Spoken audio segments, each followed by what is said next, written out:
C'est un véritable séisme à Marseille. Mehdi Benatia, le directeur du football fraîchement nommé, pourrait déjà partir. Personne ne s'attendait à cette annonce.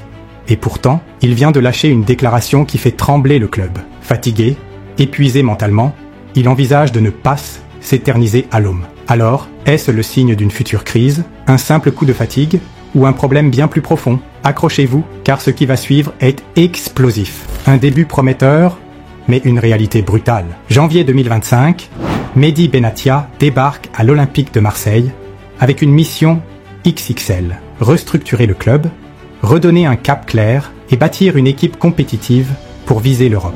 L'ancien défenseur de la Juventus et du Bayern arrive avec une réputation solide.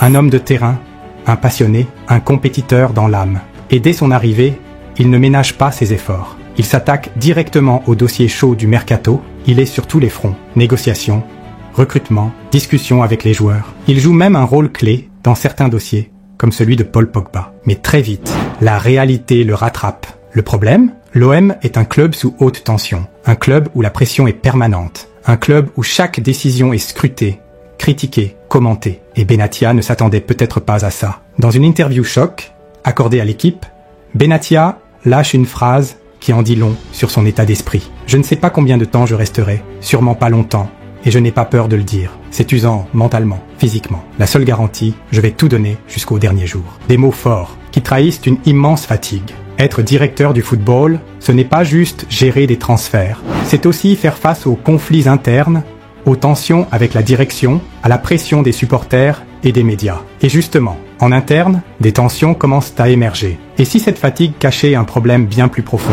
Certains bruits de couloir évoquent des frictions en interne. Benatia aurait du mal à composer avec certains choix de la direction, notamment sur la gestion du mercato et l'approche du club pour les futurs recrues. De plus, il aurait été agacé par certaines décisions de l'état-major marseillais, et notamment par le manque de moyens pour renforcer l'équipe. Et ce qui va suivre est encore plus fou. Comme si la fatigue et la pression ne suffisaient pas, un autre coup dur s'abat sur Benatia. La Fédération française de football le suspend pour 3 mois après ses critiques envers l'arbitrage lors d'un match décisif. Un énorme coup de massue qui le prive d'une partie de ses responsabilités pendant cette période critique pour l'OM. Marseille fait appel, mais cette sanction n'arrange rien. Elle ne fait qu'ajouter encore plus de pression sur Benatia, déjà à bout mentalement. Malgré tout, Benatia reste focalisé sur un objectif clair, qualifier l'OM pour la Ligue des Champions. Il l'a dit et répété, il donnera tout jusqu'au dernier jour. Mais est-ce suffisant? Peut-il encore tenir jusqu'à la fin de la saison?